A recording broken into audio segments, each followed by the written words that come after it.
Hello students, welcome back my YouTube channel Pradeep academy. প্রিয় ছাত্রছাত্রীরা, প্রদীপ একাডেমিতে তোমাদের সকলকে স্বাগত। আশা করি তোমরা সকলে ভালো আছো।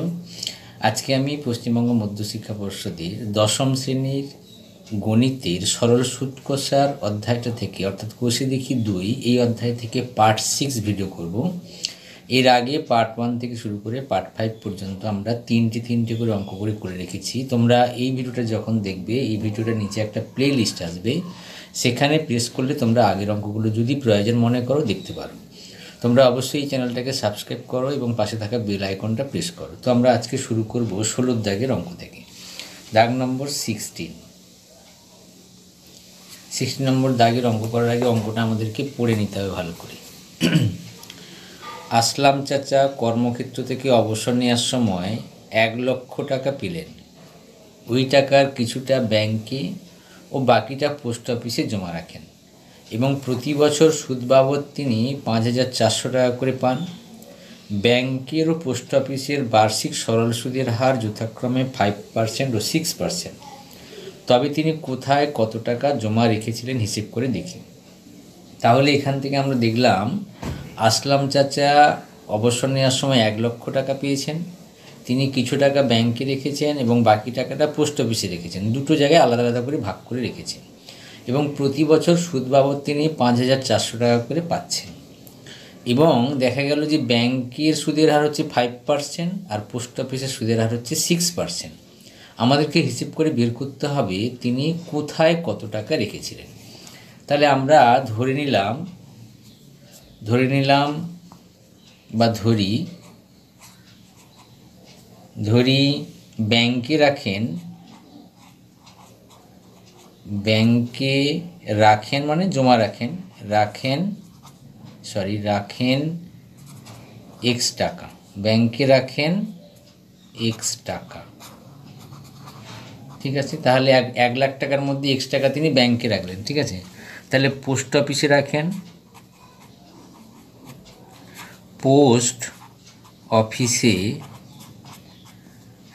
কত টাকা? 1 লক্ষ টাকা, 5টা শূন্য মাইনাস x টাকা, এই টাকাটা তিনি পোস্ট অফিসে রাখেন।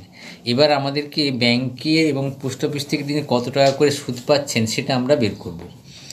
তাহলে ব্যাংকের ক্ষেত্রে আসল P সমান কত টাকা? x টাকা। সময় T সমান কত? 1 বছর হলো। সুদের হার R সমান কত পার্সেন্ট বলা আছে ব্যাংকে? 5%। আচ্ছা, মোট সুদ I সমান কত আমরা বের করব, ঠিক আছে। সূত্র আমরা কি জানি? সূত্র I সমান PTR/100, ঠিক আছে। তাহলে এখান থেকে আমরা যে তথ্যগুলো পেয়েছি সেগুলো বসিয়ে দিই। I এর মান বেরোবে, P এর মান দেওয়া ছিল x, T এর মান দেওয়া ছিল 1, R এর মান দেওয়া ছিল 5 এবং নিচে 100, অর্থাৎ 5x/100 টাকা। এটা গেল ব্যাংকের ক্ষেত্রে। পোস্ট অফিস, এটা আমি সেপারেট করে দিচ্ছি। পোস্ট অফিসের ক্ষেত্রে কি হবে?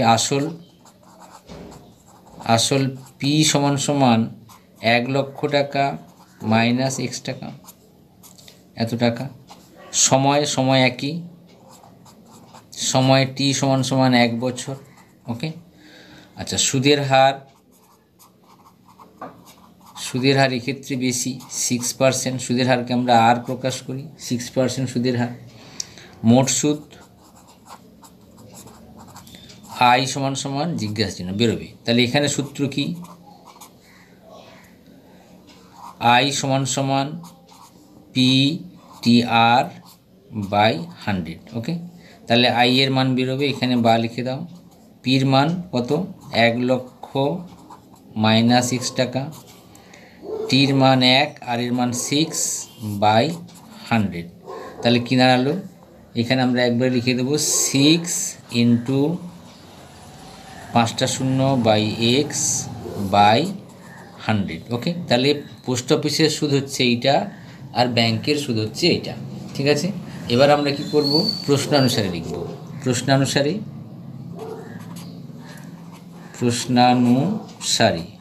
প্রশ্নানুসারে কি হবে, 5x প্লাই 100 প্লাস 5টা শূন্য মাইনাস এক্স ইন্টু 6টা আমি এদিকে লিখে দিলাম ইন্টু 100 সমান সমান 5400। ঠিক আছে, ভগ্নাংশের যোগ করলে কি আসবে, 100ই হবে লসাগু। তাহলে এখানে থাকবে 5x প্লাস এটা 6 দিয়ে গুণ করলে 6 লাখ, 4 5 মাইনাস 6x সমান সমান 5 4 দুটো শূন্য। ঠিক আছে, এবার আমরা কি করব, বা লিখে এবার আমরা লিখব, দেখো 5x থেকে মাইনাস 6x বাদ দিলে মাইনাস x থাকে, প্লাস 6 লাখ সমান সমান, এইবার 100টা এখানে গুণ করে দাও, কি হবে 5 4 1 2 আর এখানে একটা দুটো 4টে শূন্য, और মাইনাস x সমান সমান কী হবে 5 4 4টে শূন্য মাইনাস 6 5টা শূন্য, और মাইনাস x সমান সমান কত হবে, বিয়োগ করলে 60,000। কী হবে, তাহলে 6 লিখে 4টে শূন্য, অর্থাৎ এখানে মাইনাস হবে, মাইনাস মাইনাস কেটে গেল। তাহলে তিনি এক্সের আমরা কি লিখেছিলাম, তিনি আমাকে উত্তর বের করেছে, তিনি কোথায় কত টেকে রেখেছিলেন, তিনি মানে আলম চাচা, তিনি না লিখে আলম চাচা লিখি,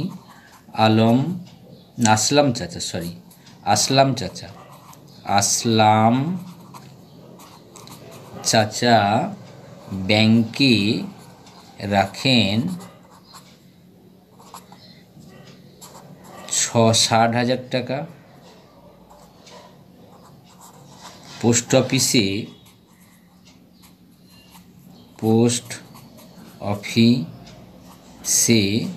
রাখেন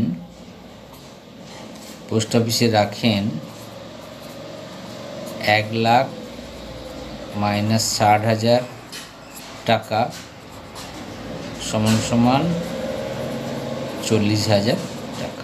আমরা অঙ্কটা সহজভাবেই করলাম, একদম সহজ অঙ্ক কিন্তু ইম্পর্টেন্ট অঙ্ক। ঠিক আছে, এবার আমরা আসবো 17 দাগের অঙ্ক। 17 দাগের অঙ্কে বলা আছে, রেখা দিদি তার সঞ্চিত অর্থের 10,000 টাকা দুটি আলাদা আলাদা ব্যাংকে ভাগ করে একই সময়ে জমা দিলেন।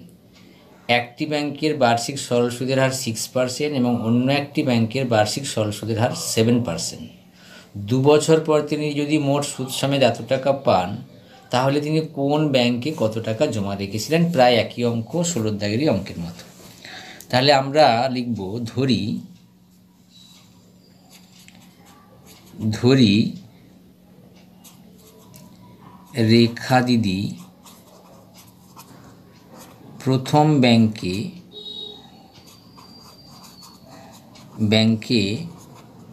রাখেন x টাকা, অতএব দ্বিতীয় ব্যাংকে রাখেন 10,000 টাকা, তার মোট, তার থেকে x টাকা বাদ চলে যাবে এত টাকা। তাহলে প্রথম ব্যাংকে রাখছেন x টাকা, দ্বিতীয় ব্যাংকে রাখছেন 10,000 মাইনাস x টাকা। তাহলে প্রথম ব্যাংকে আসল p সমান সমান কত টাকা, x টাকা। ঠিক আছে, সময় t সমান সমান হচ্ছে 2 বছর, সময় t সমান সমান 2 বছর। ওকে, সুদের হার r সমান সমান কি হচ্ছে, r সমান সমান বলা আছে 6%। ওকে, 6%। আর মোট সুদ কত, i সমান সমান জিজ্ঞাসা চিহ্ন। আমরা সূত্র থেকে কি জানি, সূত্র i সমান সমান p/100। এক্ষেত্রে i সমান সমান পির মান হচ্ছে x টাকা, টির মান হচ্ছে 2, সুদের হার 6/100। অর্থাৎ 12x বাই 100 টাকা প্রথমটার সুদ। ওকে, প্রথম ব্যাংকের সুদ। আবার দ্বিতীয় ব্যাংকে আসল P সমান 10,000 মাইনাস এক্স, সময় T সমান 2 বছর। ওকে, সুদের হার R সমান লেখা আছে 7%। ওকে, মোট সুদ I সমান জিজ্ঞাসা। তাহলে এখানেও সূত্র কি হবে? সূত্র I সমান PTR বাই 100। ওকে, বা I সমান পির মান হচ্ছে 10,000 মাইনাস এক্স, টির মান হচ্ছে 2 আর এর মান হচ্ছে 7, এখানে দ্বিতীয়টার ক্ষেত্রে 7%, বাই 100 সমান আমরা এখানে লিখতে পারি 14 into 1000 minus x by 100। Okay, তাহলে এবার দুটো সুদ পেয়ে গেলাম। আমরা এবার লিখব প্রশ্নানুসারে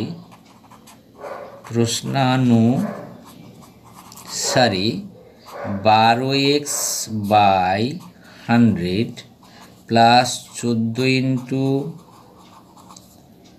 10,000 মাইনাস এক্স বাই 100 সমান কত দেওয়া আছে? মোট সুদ হিসেবে পান 1280 টাকা।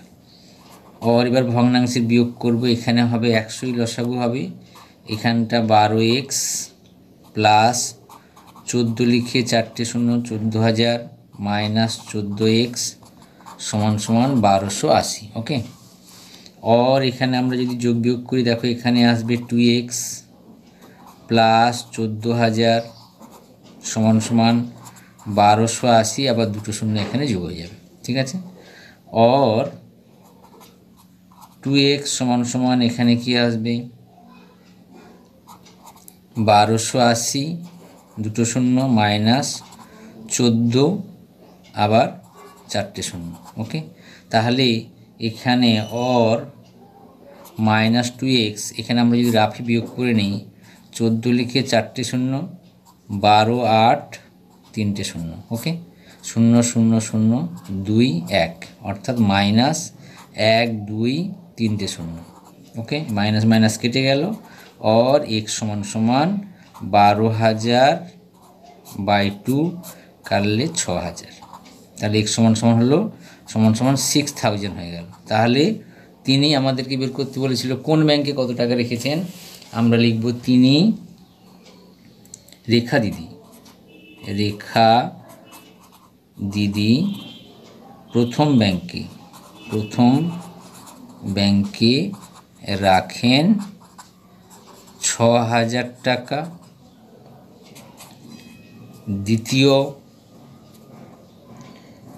দ্বিতীয় ব্যাংকে রাখেন 10,000 টাকা। তার মোট টাকা ছিল, তার থেকে 6,000 টাকা বাদ দিয়ে দাও, তাহলে কত হবে? টাকা 4,000 টাকা। ওকে, আমরা দুটো টাকাই পেয়ে গেলাম। ওকে, আশা করি অঙ্কগুলো বুঝতে পেরেছো। Best of luck.